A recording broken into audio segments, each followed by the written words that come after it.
Hello, guys. I am Shane Davis, 20-year comic book veteran. I'm here with Yanzi, and today is the day we are talking about the American comic book industry once again, as it's coming, it's weakened, it's on its knees, and we actually, Yanzi brought this to my attention. This is a tweet chain from a legal advisor, actually telling people don't run to the exit, walk single file, or run if you want, whatever. He's basically talking about the work for hire agreement and should people even be dedicating their best years of their life working for a corporation. But before we get into this, please hit like, subscribe, ring the bell for notification as we do talk about the American comic book industry as it's on fire, running, screaming, doesn't know how to stop, drop, and roll. Let's get into it, Yanzi. All right, this is a tweet from Government Ave random unsolicited comic book attorney rant of the day. So yes, Government Ave, he is with the New York State, and he has represented major corporate clients such as Aftershock, Amazon, Marvel, and Viacom. So this is a guy who's probably in pretty good position to advise you on your entertainment endeavors. It's interesting he represented Marvel, and he's what he's about to say. Oh, boy. Keep that in mind. All right, so let's have a look at this wisdom here. Every time I see a comic book publisher try to get a creator to sign a horrible contract, which in my profession is several times a month, I am more convinced that creators need to publish their own comics. All right. Okay, this is the part you see. This is a guy who has represented Amazon and Marvel and Viacom and Aftershock, and he's telling people, don't sign the contracts. So he must have seen some pretty shady stuff, right? Right. And Amazon even invested in their own comic book line with Scott Snyder. So everybody's getting into comics, even though comics aren't selling anything. And that's kind of where he's going to go with this. So let's get to number 2. It makes no sense for you to spend years building a story and then giving up all your rights to it for no money up front, no control of the product or the media rights, and questionable royalties based on Hollywood accounting for your life plus 70 years. So for this, I want to quickly mention, let's think about the poor Brian Hitch, who pretty much built up the entire Marvel, phase 1 to 4 all the way, and is not a millionaire for some reason. So yeah, this is pretty much aimed at people like him, I guess. A lot of people,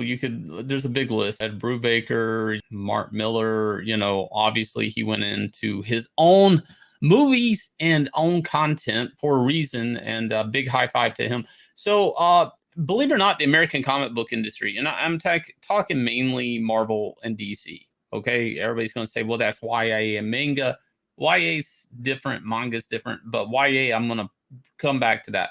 Basically, once you do a work for hire agreement, you sign away all reproduction rights of it. You don't have any stake in the characters. Once they publish it, they absolutely own the character right out from you.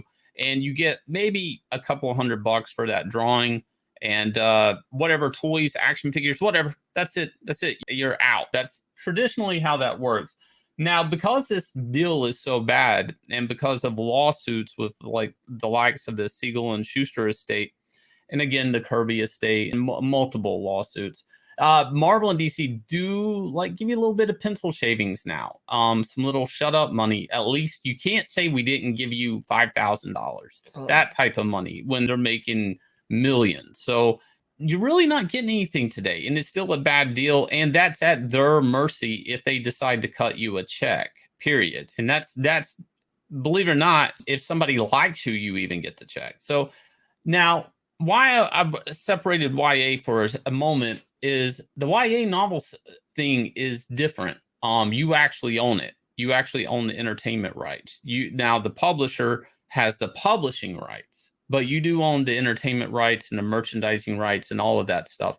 Novelist, they own the merchandising rights and film rights and stuff. Okay. Actually, the American Marvel, DC, Dark, whatever, the work for hire American comic book system is one of the few type of publishing ventures where the creator owns zero. And that's very, very interesting. And it's not been changed for years, despite certain creators trying to step out, boycott, or just do creator owned. Marvel and DC have never felt the need to rethink this. And this is coming from a lawyer that has represented them before. So publishing comics is a major financial risk for publishers, but many creators in 2022 would be better served by taking a risk themselves and having a shot at the potential rewards, rather than giving all the legal and financial power away for nothing. I'm going to say this is he's right and wrong. The average Marvel comic probably has an investment of maybe somewhere between $5,000 to $10,000 invested in a comic, and that would in that comic they could make a new character, own a new character, and get a cash return. So I really don't feel like it's a big financial risk for publishers, and especially with Marvel and DC, they can choose their risk. I mean, they kind of understand before they make a book, do people want Spider-Man? Do people want X-Men? They kind of know that, they kind of gauge it. And they'll even take a more popular book and even prop up and do a spin-off that kind of drives a reader to a smaller book. So I get there's a risk in everything. Once they spend the money, there's nothing's 100%. There's no guarantee you're getting that money back. But I don't really agree that it's a huge financial risk. That doesn't mean that they don't take financial risk or just purposely print a book that nobody's going to buy. They do that, but I don't think for Marvel and DC it's a financial risk. I mean, unless they don't care if they lose money, which I do believe is a lot of their publishing line right now. But they could easily make an educated guess on what they can and cannot sell. And this is where I also argue if it's a financial risk per se, because the publisher, if it's a new character, they're just throwing away some money to own a new character and add to their library. And maybe it'll be a TV show or something like that, or animated special, or an action figure in the Marvel Legends line. And it was well worth it. So Publishers can provide distribution, printing, shipping, and business infrastructure. They're not easy to build from the ground up, but it's now easier to build the systems now than it has ever been. So let me just quickly point this out though. So he has pointed out basically what is considered like the big hurdle for independent creators, just like us here at Nine Lives Comics. We have to do distribution, we have to get our books printed, we must do the shipping and business infrastructure, which is marketing and all this kind of stuff. It's all pretty much a one-man show. And that is something that maybe some creators don't want to do. They just want to say, I just want to sit down and draw. I just want to sit down and write. That's what I want to do. right. And it's not that simple. Like, I have to remind you, Inglorious Rex 2 is up and the sign up is live, and we're looking to launch Inglorious Rex 2 mid-October, and we're getting ready to ship out Inglorious Rex 1. See, I had to stop and do that. But basically, he's saying it's easier now than ever to do it for a couple of reasons. One, the internet. The more and more you see Marvel and DC having to do crazy optics with their characters, handicap them, make them gay or something to get trending on the internet. Look, it's all marketing's being done on the internet, and anybody can market themselves on the internet. So it's easier now to do this, and it will probably never be easier for a creator to go do their own book than it is right this second. Okay, number 5. Established publishers can extend the reach of your comic, but keeping 100% of your smaller profit is probably better than getting nothing or next to nothing from potentially increased sales. So for people who do not know, right, for the retail market, retailers, they already buy your book at basically a 50% discount price of the cover price. And of course, for your distributor to even want to distribute to the retailers, you must give the distributor a discount on top of that 50%. So what, if you yourself, you're selling your comic book, you're probably selling at what, 25% of maybe the cover price to the distributor? Yeah, basically through the model with Diamond or any other distributor is probably very similar.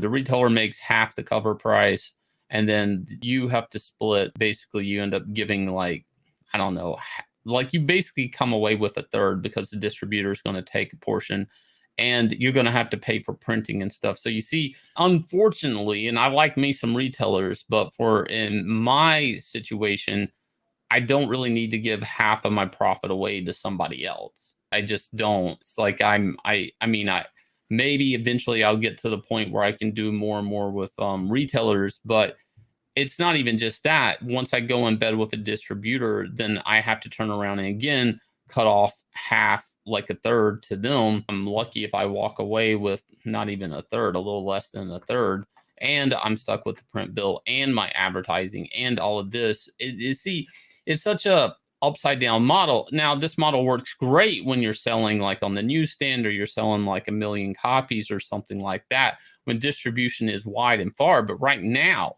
it's so small, and how small the American comic book market is right this second, it's just not worth it, not for giving up everything. But, and again, this is also relative to how much stuff is transmedia, how everything is easily picked from comics to become a a streaming show or video game or a lunchbox. So there's a lot of factors here, and what was a factor like in the 80s or 90s isn't exactly the same situation today. The fact that pretty much if you decide to go the distributor and retailer route, be prepared to have to sell at least 3 times more of what you had to sell if you sold direct to your customers to make back the same amount of money. That is Now, pretty much what it comes down to. Now, I am going to say, like, selling direct to customers, like we do with our books at Nine Lives Comics, is the hardest I've ever worked in the American comic industry. And I'm serious. From Image to Marvel to DC, I've never worked harder than doing it myself. But the rewards are a lot greater. I do end up with characters I can even leave my child one day. I can't even be taken care of for any characters I created at DC Comics. And I have created some that are in Lego games, that are in Injustice 2 video fighting games, that are toys or statues. The problem with the work for hire and basically what he's talking around is maybe it was okay when it was just newsstand comics and that was it. You were paid for the comic didn't even stay in print, and there was no real merchandising on these things. Yeah, the ownership was gone, but you were paid to draw funny books, and that's all they were selling was funny books, and they owned the rights. Kind of weird, though, why the rights were so important back then when the only thing they could do is sell a monthly comic and then it would disappear. Fast forward to today, they make money coming and going on anything and everything from underwear to flashlights. It's like it's everything right now. So it's kind of weird on how that was set up, but hindsight 2020. Going forward, comic book creators, the future comic book creators especially, are going to have to take a hard look. Is it better to just put in all the best years of your life building up your own system, if you look at people like Eric July and stuff, and do it yourself? Sure, you maybe won't sell the same amount as if if you were doing a Spider-Man #1, but let's face it, a Spider-Man #1 isn't selling what it used to either. So the lower the American comic book industry sales go down, the more promising doing your own comic book company and your own comics looks better and better. And on that note, please do go check out Inglorious Rex 2. Like I said in the middle of the video, we are getting our books in the end of this month, going straight into fulfillment, getting ready to launch, put up some trailers, all that good stuff for Inglorious Rex 2. And we are offering a miniature figure with this campaign. It will be in the subscription box. If you like painting minis, please go sign up and you will get an anatomic lenticular card with your subscription box if you do choose to buy that. Plus, we will have that card attached to some other tiers, basic tiers, if you just want the book and whatnot. And we will catch you guys again with another video.